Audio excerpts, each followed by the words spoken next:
सूरत के पुणे इलाके के एक हॉस्पिटल में जुड़वा बच्चों को जन्म देने के बाद एक मां की मौत हो गई। मां की मौत से परिवार में कोहराम मच गया है। परिवार वालों का आरोप है कि यह घटना महिला डॉक्टर की लापरवाही की वजह से हुई। ताज़ा खबर देखने के लिए देखते रहे स्टार न्यूज नेटवर्क। जय हिंद, जय भारत।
જી બેન, તમારું નામ? મારું નામ સોનલ ગોસ્વામી.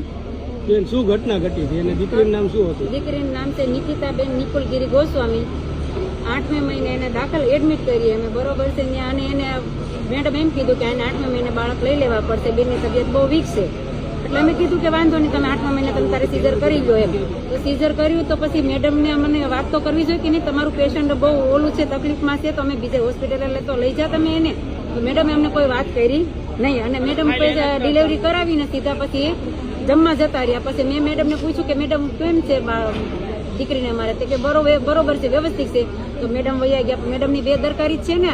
અમારે ન્યાય જોઈશ, બીજું કોઈ વસ્તુ નથી જોતી. અમારે ન્યાય. કઈ હોસ્પિટલ હતી? સદવિશાળ. પોલીસનો કેવો સહકાર નથી? પોલીસનો સરકાર નથી, સહકાર છે જ નહીં અમારા ઉપર કઈ. શું માંગ છે તમારી? માંગ અમારી ન્યાય જોઈએ. અમારે ફાઇલ નથી આપતા કે કોઈ વસ્તુ નથી કરતા. જી નમસ્કાર, મારું નામ છે હિતેશગીરી ગોસ્વામી.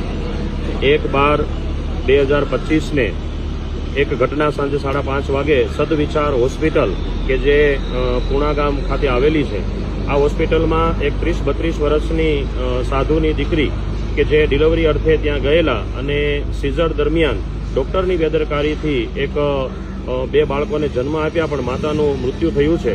પરિવારજનોનો ગઈકાલથી લઈ અત્યાર સુધીનો આક્રંદ એટલો જ છે કે જલ્દીથી જલ્દી એફઆઈઆર કરવામાં આવે અને એફઆઈઆર બાદ જ તે બોડીને સ્વીકારવામાં આવશે. ગઈકાલે રાત્રે 500-700 વ્યક્તિઓ દ્વારા હોસ્પિટલનો ઘેરાવ કર્યો હતો. પોલીસ પ્રશાસન પણ વધારે હતું ત્યાં, અને પોલીસ પ્રશાસનના કહેવા પ્રમાણે કે હા અમે એફઆઈઆર કરી દઈશું, અને ત્યારના એમના સમજાવ્યા પછી જ તે પરિવારજનોએ ત્યાંથી બોડી પીએમ સ્મીમેર હોસ્પિટલ ખાતે લાવવામાં આવી.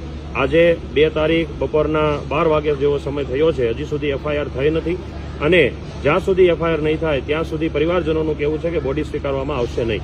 એથી પીઆઈ શ્રી દેસાઈજી, એસીપી પટેલ સાહેબ તમામને વિનંતી છે કે જલ્દીથી જલ્દી આ વિષયમાં સંજ્ઞાન લઈ અને એફઆઈઆર કરવામાં આવે, અને એફઆઈઆર દર્જ થશે ત્યાર પછી જ તે પરિવારજનો આ બોડીને સ્વીકારશે. નમસ્કાર, પ્રણામ.